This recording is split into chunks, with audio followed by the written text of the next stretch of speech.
जब हम बैंगन के पौधों को ग्राफ्टिंग करते हैं और उनका हीलिंग और हार्डनिंग का पीरियड पूरा हो जाने के बाद इस तरह से नॉर्मल कंडीशन में रखते हैं तो हमें कुछ कुछ पौधों में कुछ एबनॉर्मलिटीज दिखते हैं और इन एबनॉर्मलिटीज का पौधों पर क्या असर पड़ता है, जैसे कि उनके ग्रोथ पर, फ्लावरिंग पर और फ्रूटिंग पर, इसे मैं आपको इस वीडियो में बताऊंगा। और यहाँ पर देखते हैं कि कौन कौन से एबनॉर्मल कंडीशंस पौधों में दिख रहे हैं।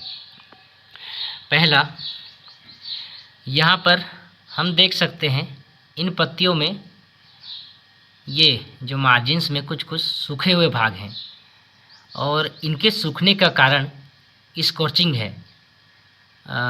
सूखने का कारण ये जो हाई टेम्परेचर अभी है, हाई टेम्परेचर है और इसे हम स्कॉर्चिंग कहेंगे। ये एक नॉर्मल कंडीशन है, कोई बहुत बड़ी समस्या नहीं है। जब इसी पौधे को, क्योंकि ये कंप्लीट ग्राफ्टिंग हो चुका है, अब इसे फील्ड में ले करके लगाएंगे तो ये अपना नॉर्मल ग्रोथ लेगा। अब दूसरी समस्या देखते हैं। इस रो में यहाँ पर देख सकते हैं कि अधिकतर इस रो में जो पौधे हैं उनकी पत्तियाँ गिरी हुई हैं, केवल ये जो बड है ये ही इंटैक्ट बचे हुए हैं। और हम देख सकते हैं कि जो साइन है वो पूरी तरह से ज़िंदा है, मरा हुआ है नहीं। ये कंप्लीट एक ग्राफ्टिंग किया हुआ सक्सेस पौधा है। जब हीलिंग चैम्बर में मॉइस्चर का लेवल कम हो जाता है, तो क्योंकि अभी के टाइम में गर्मी ज़्यादा है, तो ये जो साइन है खुद को बचाने के लिए ये जो अतिरिक्त पत्तियां होती हैं उनको गिरा देती हैं ताकि ये खुद सर्वाइव कर जाएं। और यहाँ पर सिर्फ जो है बड बच गया है। तो ये एक फिजियोलॉजिकल डिसऑर्डर है और इसे हम अगर अभी फील्ड में लगाएं तो ये फिर अपना नॉर्मल ग्रोथ लेगा, कोई समस्या नहीं होगी। अब जो हमारे पास तीसरी समस्या है वो है, हम कुछ कुछ पत्तियों में देखेंगे डिसकलरेशन, मतलब जो पत्तियां हैं वो फीकी फीकी दिखाई देंगी। जो नॉर्मल पत्तियां होती हैं वो ज़्यादा गहरे हरे होते हैं, लेकिन कुछ पत्तियां फीकी हैं। और इसका कारण, जब हीलिंग चैम्बर में रखते हैं इन पौधों को तो वहाँ पर डार्कनेस कुछ ज़्यादा होता है, लाइट की इंटेंसिटी कम हो जाती है और हीलिंग पीरियड कुछ लंबा हो जाता है, तब पत्तियों में डिसकलरेशन आता है, तब पत्तियों में डिसकलरेशन आ जाता है, मतलब पत्तियां फीकी पड़ जाती हैं। ये भी एक फिजियोलॉजिकल डिसऑर्डर है और ये भी कोई बहुत बड़ी समस्या नहीं है।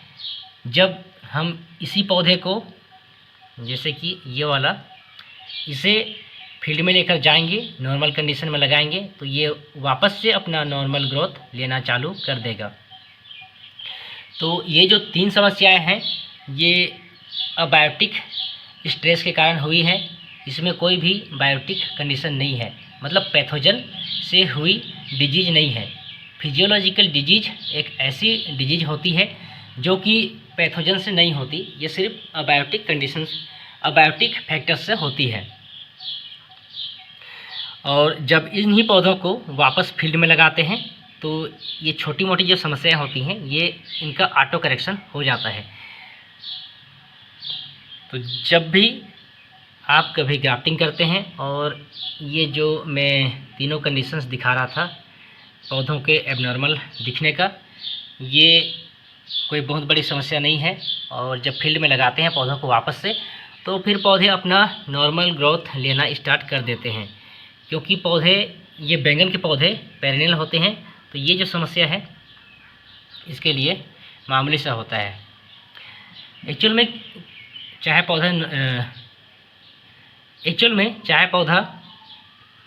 एनुअल हो, बाई एनुअल हो या पेरेनियल हो, जब पौधों में फिजियोलॉजिकल डिसऑर्डर दिखता है तब वो जो है, कुछ जो है ऑटो करेक्शन हो जाता है उसमें, और कुछ में हमें उसे ट्रीट करना पड़ता है।